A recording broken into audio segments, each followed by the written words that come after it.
Derrière chaque personne qui retrouve le chemin de l'emploi, il y a souvent un professionnel, un peu dans l'ombre, le conseiller en insertion professionnelle, qu'on appelle aussi CIP.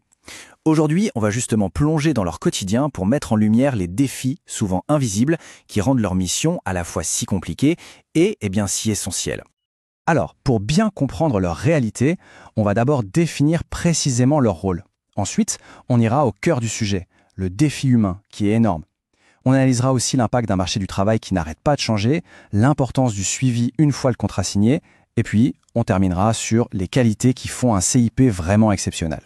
Alors, très concrètement, qu'est-ce qu'ils font? C'est quoi leur mission? Un CIP, c'est bien plus qu'un simple intermédiaire, C'est un guide, quelqu'un qui accompagne des personnes, les bénéficiaires, sur un chemin qui est souvent plein d'obstacles. L'objectif final, attention, ce n'est pas juste de signer un contrat, c'est de trouver un emploi stable, durable, un vrai nouveau départ. Et voilà, on arrive au cœur du réacteur. Parce que le travail d'un CIP, ce n'est pas de cocher des cases sur un CV, pas du tout. C'est avant tout une aventure profondément humaine. Le premier défi, et sans doute le plus grand, c'est que chaque parcours est différent.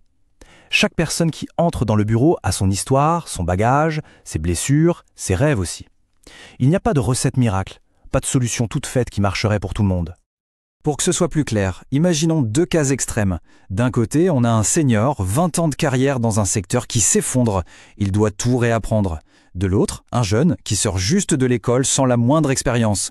L'approche du CIP doit être radicalement différente. Ça demande une adaptabilité de folie et un temps considérable pour chaque personne.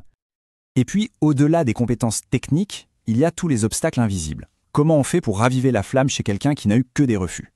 Comment on combat les préjugés, le fameux trou dans le CV? Ou plus simplement, comment on aide à reconstruire une confiance en soi qui est complètement en miettes? Et puis il y a ça, la gestion des attentes. Je veux le job de mes rêves, et tout de suite. Cette phrase, un CIP l'entend tout le temps. Et là, le défi est immense. Il faut réussir à aligner l'ambition, qui est légitime, avec la réalité parfois un peu dure du marché, sans pour autant casser la motivation. C'est un véritable numéro d'équilibriste. Bon, après le facteur humain, il y a le système. Parce qu'un CIP ne travaille pas dans une bulle. Il ou elle est en première ligne face à toutes les turbulences de l'économie. Le marché du travail, c'est un organisme vivant qui bouge sans arrêt. Des métiers apparaissent, d'autres disparaissent, la technologie change toutes les règles du jeu. Pour un CIP, ça veut dire une seule chose, être en formation permanente. C'est une course contre la montre pour rester à jour et donner des conseils qui tiennent la route. Et cette course à l'adaptation, elle se fait souvent avec les moyens du bord. Moins de budget, moins de temps, parfois moins de personnel.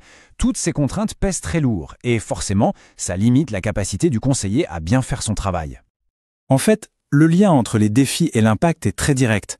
Le marché change vite, le CIP doit passer son temps à se former.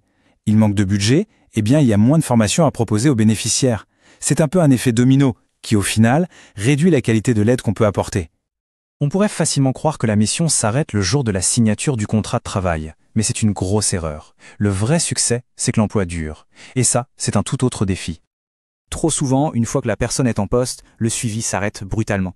Et ça, c'est un pari vraiment risqué, parce que les premières semaines, les premiers mois, c'est une période critique. C'est là que tout se joue pour que l'intégration réussisse vraiment. Les chiffres sont assez clairs là-dessus. Sans un suivi après l'embauche, le risque que le contrat soit rompu explose. Et là, c'est retour à la case départ pour tout le monde. Alors qu'un simple coup de fil, un petit point rapide après quelques semaines, ça peut littéralement tout changer. Ça peut transformer une simple embauche en une carrière qui dure. Face à cette montagne de défis, qu'ils soient humains ou liés au système, une question se pose. De quoi est fait un bon CIP? C'est quoi les qualités indispensables pour tenir le coup et réussir dans ce rôle si exigeant? C'est justement ce qu'on va voir pour finir.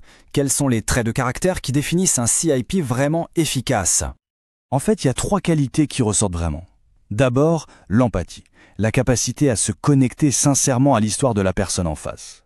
Ensuite, la créativité, parce qu'il faut souvent trouver des solutions avec 3 bouts de ficelle. Et enfin, une résilience à toute épreuve, pour encaisser les échecs, ne jamais baisser les bras et continuer à se battre dans un système qui est en perpétuel mouvement. Tout ça nous amène à une dernière question, une dernière réflexion. Le rôle des CIP est absolument fondamental, que ce soit pour les individus ou pour la société tout entière. Pourtant, leur travail reste largement méconnu. Alors la question est, comment pourrait-on mieux reconnaître, mieux valoriser ces artisans essentiels du lien social? La question reste ouverte.